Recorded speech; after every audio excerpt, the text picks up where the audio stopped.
पिछले 3 दिनों से अपना आध्यात्मिकता का पहला पड़ाव मानवता पर शिविर हुई। 6 सत्संग हुए हैं। उन सत्संग के संबंध में या फिर आपकी कोई भी अंतर की जिज्ञासा हो तो जिज्ञासा के बारे में आपको कुछ कहना हो तो कह सकते हैं।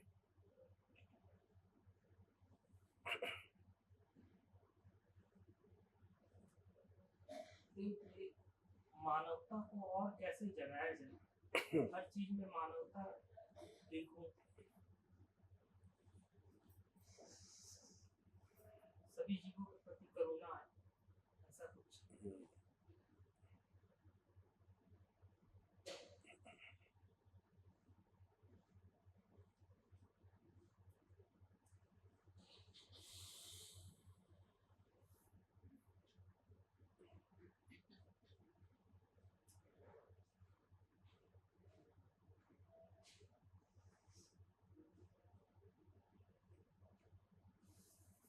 शंका है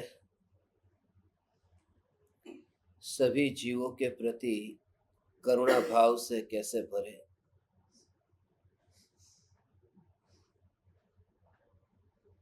और मानवता का शुभारंभ कैसे हो।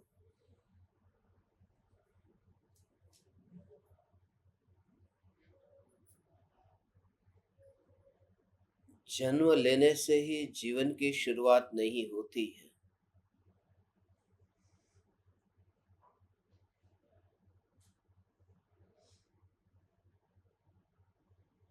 बुद्ध के पास एक व्यक्ति आया था और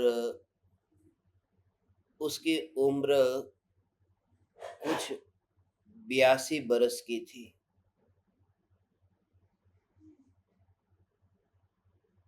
जब उस व्यक्ति को किसी ने पूछा कि आपकी उम्र कितनी है, तो उन्होंने कहा 2 साल। तो सबको लगा ये मजाक कर रहे हैं, मगर उन्होंने जो उत्तर दिया वह बड़ा प्रामाणिक था। उन्होंने कहा कि 80 बरस की उम्र तक तो मेरे जीवन की शुरुआत ही नहीं हुई थी। पिछले 2 बरस से मैं जागा हूं और जब से जागा हूं तब से ही जीवन गिना जाता है। उससे पहले तो मुर्दे की तरह ही बेहोशी में ही जीवन जिया था।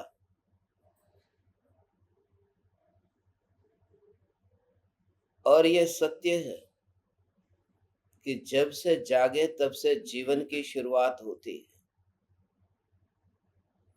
जन्म लेने मात्र से किसी को जीवन नहीं मिलता है।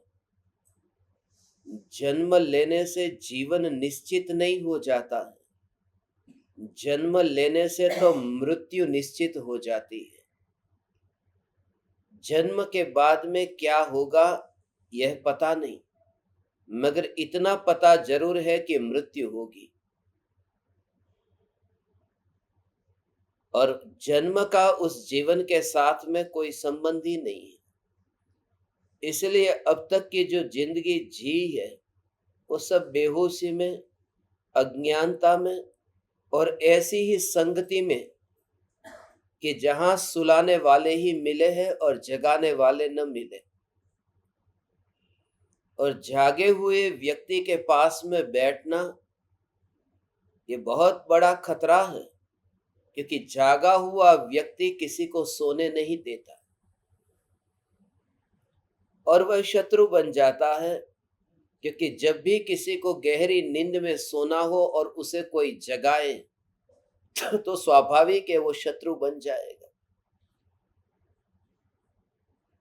सभी जीवों के प्रति करुणा भाव से मैं भरूं, मगर करुणा का भाव वह भीतर में हो तो करुणा प्रकट होगी न। एक धर्म ग्रंथ में लिखा है कि शैतान के प्रति घृणा करो, जो बुरे बुरी आत्मा है, बुरे भूत प्रेत आदि है, उनके प्रति घृणा करो। एक फकीर के हाथ में वह किताब आ गई जिसमें यह लिखा था कि शैतान के प्रति घृणा करो। उस फकीर को यह बात जची नहीं, पची नहीं। उस फकीर ने कहा, मैं घृणा करूं तो करूं कैसे? जो घृणा का भाव मैं बाहर निकालूं तो निकालूं कैसे? मेरे अंदर तो वह घृणा का भाव होना चाहिए न।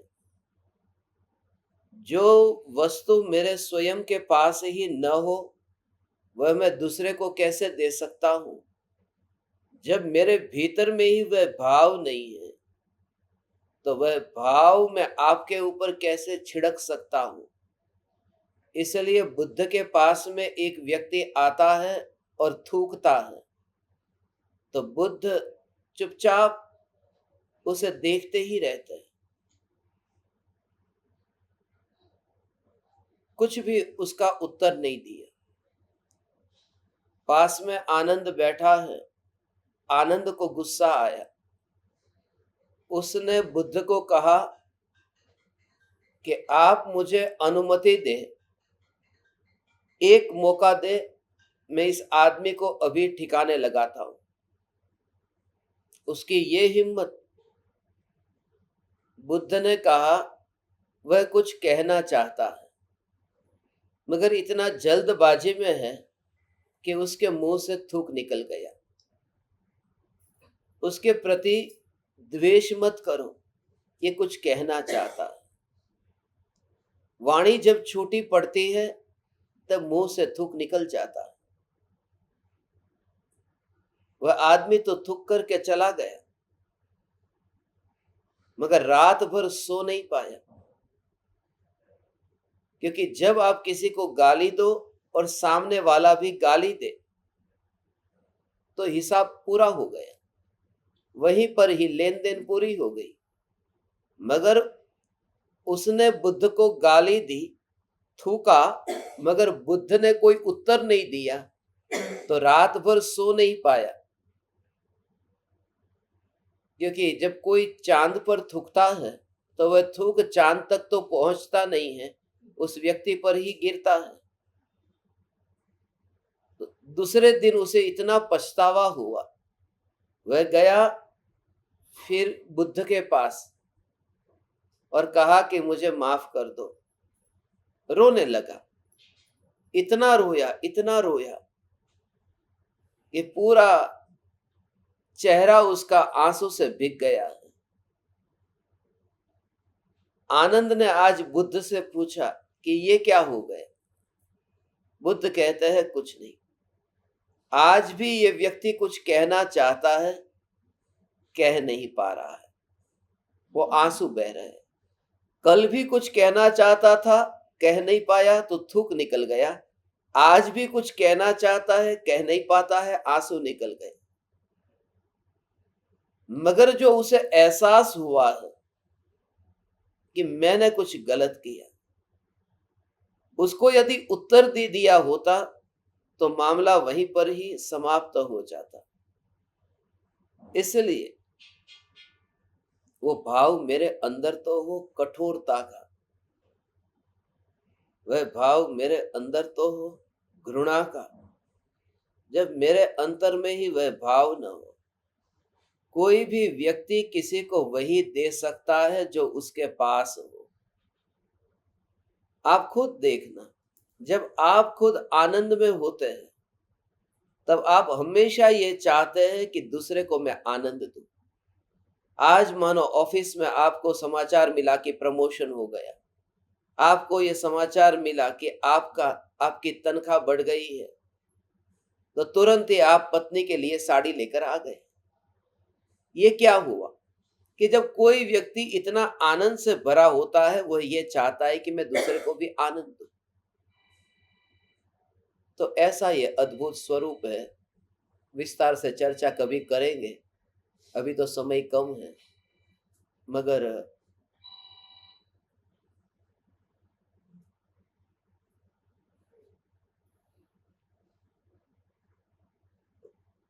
कुछ कह रहा था, वो चला गया। मगर ऐसा ये स्वरूप है।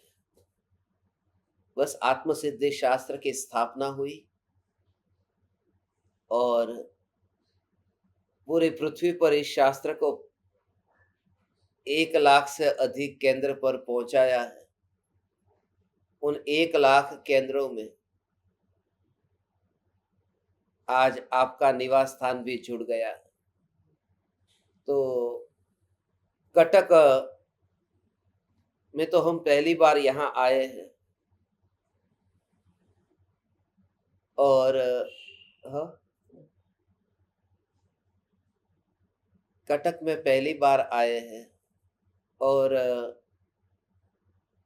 पहली स्थापना कटक में आपके निवास स्थान पर हुई। तो हम सभी स्थापनाओं की लिस्ट नहीं बनाते, जो पहली स्थापना होती है उसको हम लिख कर रखते हैं। तो उसमें आपका घर, आपका परिवार और आप सभी इसमें जुड़ गए हैं।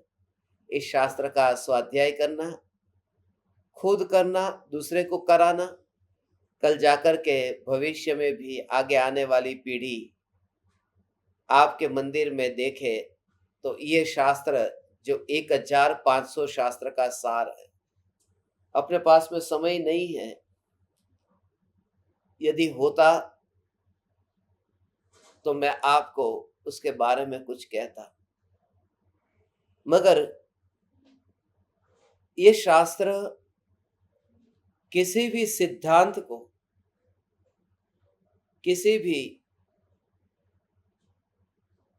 आगम के वचन को अपने में समाये हुए हैं।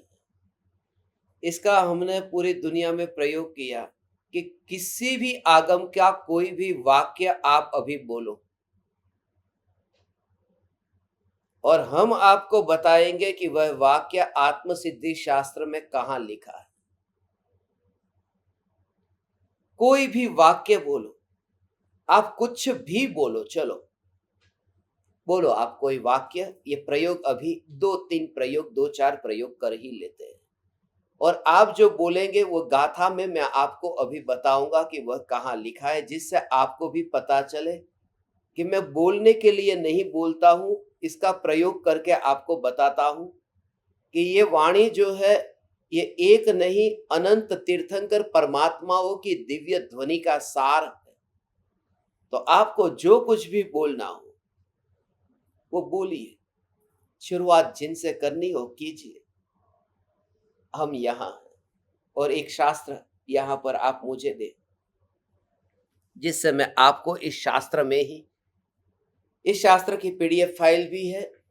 हम क्या करेंगे कि जो आपका सभी का ग्रुप है, व्हाट्सएप ग्रुप है, कुछ नहीं करना है, एक खाली पीडीएफ फाइल सभी ग्रुप में भेज दो। अब एक ग्रुप में मानो 512 मेंबर्स है, तो उसमें से मानो के 4 तक भी पहुंची ठीक तरह से और उन 4 लोगों को भाव आया कि लाओ फिर और 40 ग्रुप में भेजते हैं। तो ऐसे करते करते इसकी पीडीएफ फाइल वो कितने मोबाइल में कहीं ना कहीं स्टोर होगी, कभी ना कभी किसी के हाथ में आ जाए तो ये वाणी सुनकर के उनके जीवन में कैसा परिवर्तन आ सकता है।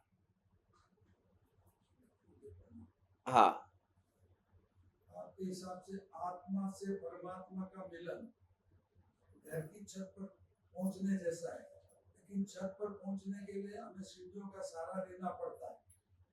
तो हम लोग यहाँ पर अज्ञानी हैं, सीधा हम आत्मा से परमात्मा का कनेक्शन नहीं कर सकते। तो इस वजह से हम लोग को अज्ञानता की वजह से हम लोग बहुत कुछ मन में क्लेश रहता है। तो ये सीढ़ियों पर चढ़ने का तरीका समझाए ताकि हम लोग के भाव निर्मल रहे और मिलजुल के रहे। बराबर है। एक आधार तो चाहिए, एक अवलंबन तो चाहिए, उसके बिना कुछ नहीं हो सकता। 29 नंबर की गाथा पूरी इसी के ऊपर है। आत्मसिद्धि के प्रवचन को सुनेंगे तो पूरा उस सर्वोच्च शिखर की बात बताते हैं कि साधन की कितनी जरूरत है।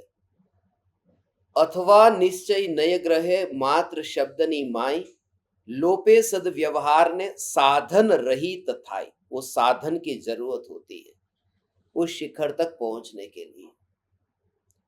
अवलंबन के बिना वो पहुंचेगा कैसे? कोई तो अवलंबन चाहिए, अभी अधूरी दशा है। समय सार।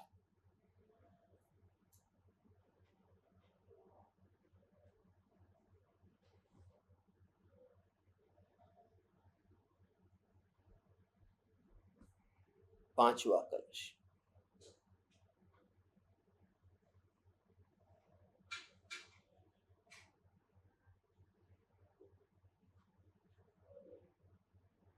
ज्यों दुर्बल को लाठी है हस्तावलंब, त्यों उपयोगी व्यवहार सभी को अपरम पद में। पर उपयोगी नहीं रंच भी उन लोगों को, जो रमते हैं परम चिन्मय चिद घन में। जब तक पैर से नहीं चल सकता, कमजोर है, दुर्बल है, तब तक वो लाठी के सहारे की जरूरत है। और वो सहारा जो है वो इस भूमिका में प्रत्यक्ष गुरु की संगति, सत्संग एक परम साधन है, नहीं तो भटक जाएगा। शास्त्र नहीं, प्रत्यक्ष गुरु। देखो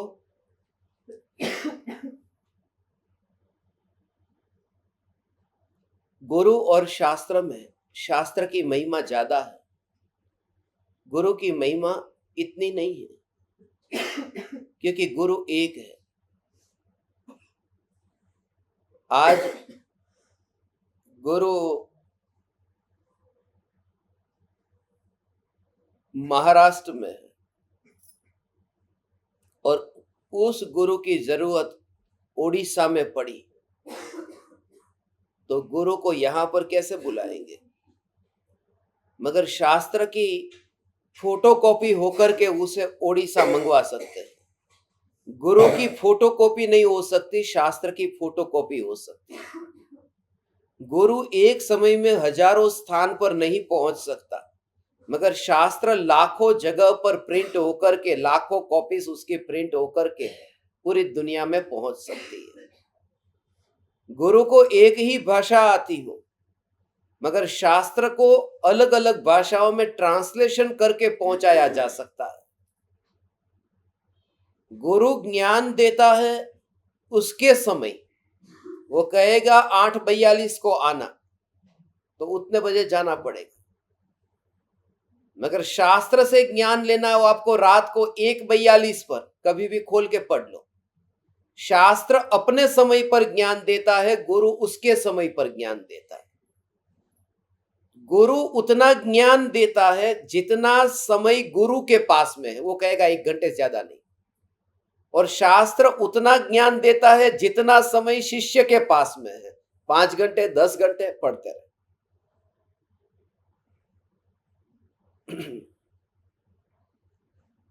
और गुरु यदि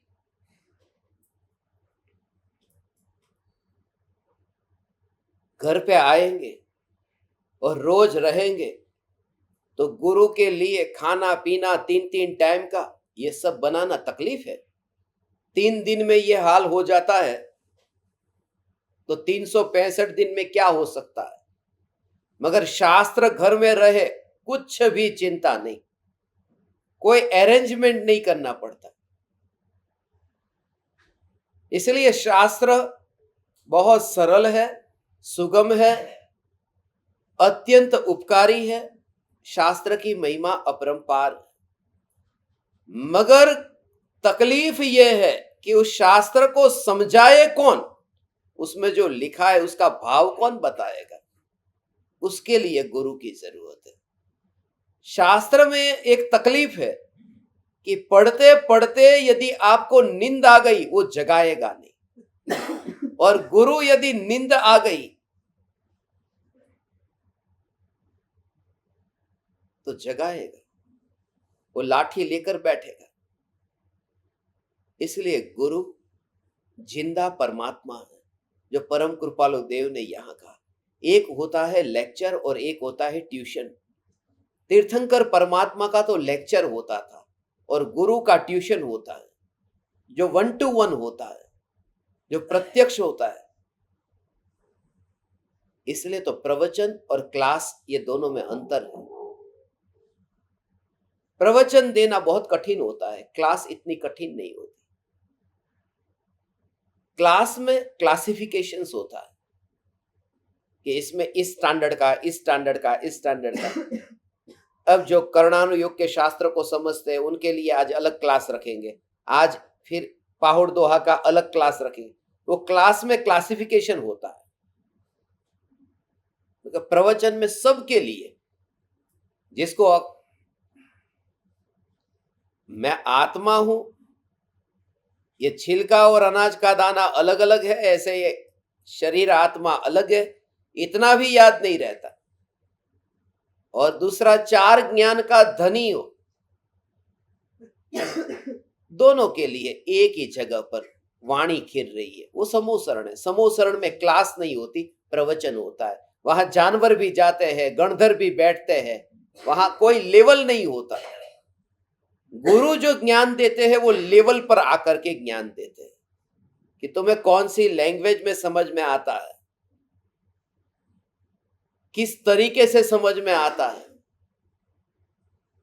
सभी को समझाने का ढंग अलग अलग है, वो देख के पहचान लेता है। इसलिए गुरु की महिमा है और गुरु ही परम साधन है आज के इस युग में।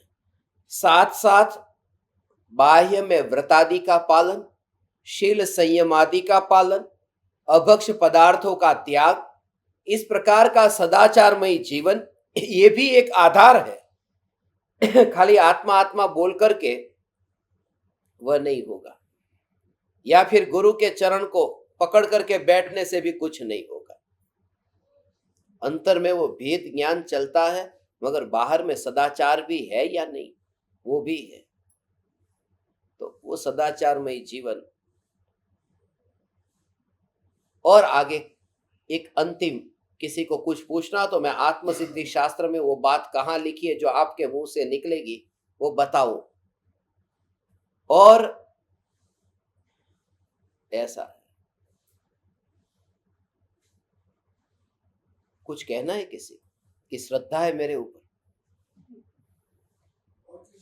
हजारों जगह पर हमने इसके प्रयोग किए, बोलिए ना।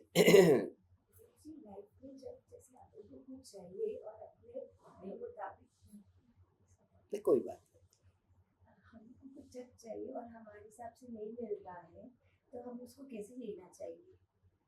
मतलब कि ये हमारा पाप का उदय है या कैसे? वो तो है ही। आत्मसिद्धि शास्त्र को देखो, यहाँ पढ़ो, कृपालु देव यही तो कहते हैं। ये सब जो मिल रहा है वो कैसे मिलता है? वो अपने ही कर्म के कारण मिलता है। एक राक ने एक नृप, ए आदि जे भेद, कारण विना न कार्यते, ए शुभाशुभ वेद। कोई राजा होता है, कोई रंक होता है, ये क्यों होता है? अब चाहना तो सभी की है कि मैं राजा हो जाऊं, चाहना तो किसी की भी नहीं है कि मैं रंक हो, मगर कोई राजा होता है, कोई रंक होता है। ये देखो, इनको देखो, जगाओ, हाँ, ध्यान में मत जाओ अभी। कोई राजा हो या कोई रंक हो, इनको होने के लिए वो जो कर्म का उदय है, ये तो ऐसा स्वरूप है कि अमेरिका के जो कुत्ते हैं वो आलीशान गाड़ियों में घूमते हैं, आलीशान बंगले में रहते हैं, महल में रहते हैं, और सुबह से नौकर को कह के जाते हैं कि देख, कुत्ते को 12 बजे खाना खिला देना और पानी समय पे पिलाते रहना। नौकर को बोल के गया, बड़ा सेठ है तो नौकर था, वरना किसी के वहां नौकर बहुत मुश्किल से होता है अमेरिका में।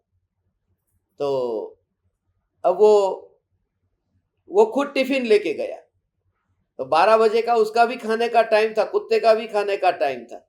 अब वो 1 बज गया, 2 बज गया, 4 बजे तक उसकी मीटिंग चल रही है, खाने का टाइम नहीं मिला। फिर 4 बजे वो बिल्कुल ठंडा टिफिन वो खाया, 4 बजे तक वो भूखा बैठा है, और कुत्ते ने 12 बजे खा लिया गरम गरम खाना। तो कुत्ते ने क्या चाहा था और क्या प्लानिंग की थी? कुछ नहीं। वो पूर्व का कर्म का उदय हो तो कुत्ते को गरम खाना मिल ही जाएगा, और मालिक का कर्म का उदय ऐसा होगा तो उसे नहीं मिलेगा। उसके कर्म देखो कि उसको तो कुत्ते के लिए कमाने जाना पड़ रहा है। कुत्ते को कुछ भी नहीं करना पड़ता। तो कभी कभी लगता है ये कि पुण्यशाली वो मालिक है कि कुत्ता है। घर में 24 घंटे तो वो कुत्ता रहता है, मालिक तो भटकता रहता है। तो उस बंगले ऐसा होता है ना। तो पहले के जमाने में ऐसा होता था कि लोग गाय भैंस को पालन करते थे, उसको पालते थे, और कुत्ते रास्ते पर घूमते रहते थे। मगर शहरों में कुत्ते को पालते हैं और गाय भैंस रास्ते पर रहते हैं।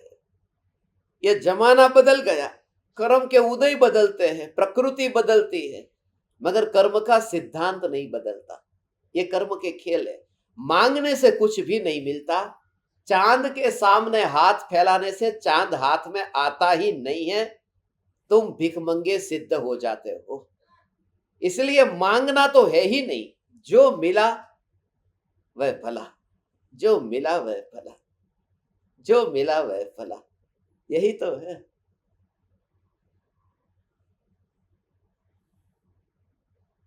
क्या हुआ, क्यों हुआ, कब हुआ, कैसे हुआ? रे जो हुआ सो हुआ, चैतन्य में कुछ ना हुआ। अब एक शब्द चेंज कर देना। क्या मिला, क्यों मिला, कब मिला, कैसे मिला? रे जो मिला सो मिला, चैतन्य में कुछ ना मिला।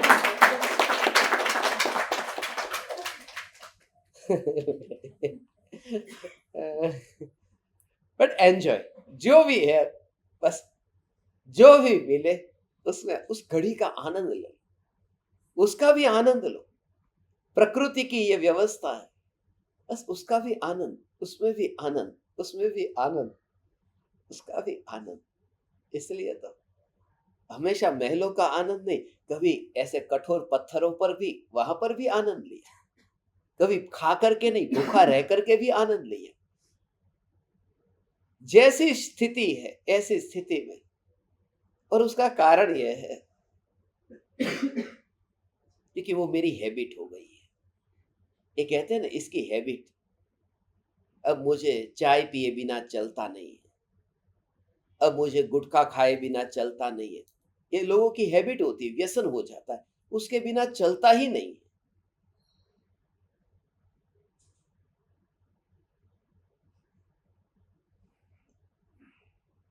ऐसे ही आनंद में रहने की मैंने अब हैबिट कर ली है। मेरी हैबिट है आनंद में रहना। बस ये मेरा व्यसन है, ये मेरा व्यसन है, आनंद में रहना, कोई भी हो। इसलिए तो उसमें आश्चर्य, जब आपको कोई पूछे कैसी हो, तुम कहती हो मजे में हो, तो सामने वाला ये नहीं पूछेगा क्यों मजे में हो, ठीक है, hi how are you, fine.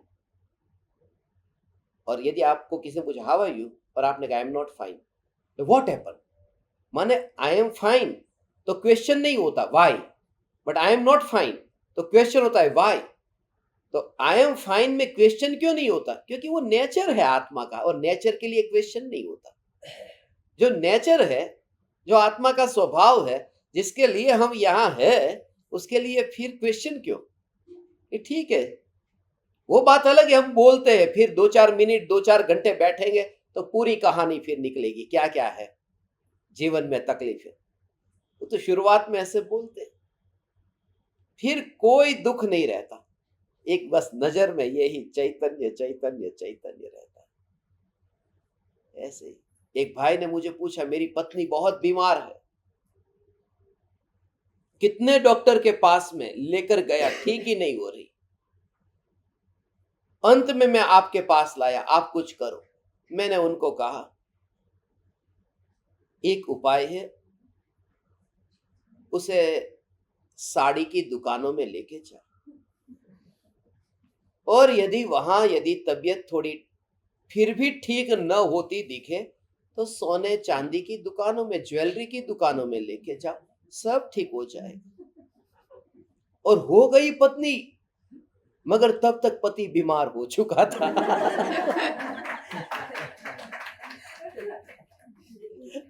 मेरा आनंद है क्योंकि मैं हमेशा आनंद में रहता हूं, मेरी मस्ती, मेरी मौज। हमेशा चेहरा, हमेशा दांत दिखेंगे नहीं, हमेशा गाल ऊंचे जाएंगे नहीं, हमेशा चेहरे की रेखा बदलेगी नहीं, मगर अंदर की अनुभूति कांस्टेंट वही रहेगी, जिसे कोई हिला नहीं सकता। जिसमें कोई कितना भी पत्थर फेंके, तालाब में पत्थर फेंके तो सर्कल बनेगा, मगर समुद्र में कोई पत्थर फेंके कोई लेना देना नहीं, तुम फिर सागर हो जाते हो। Enjoy yourself. मैं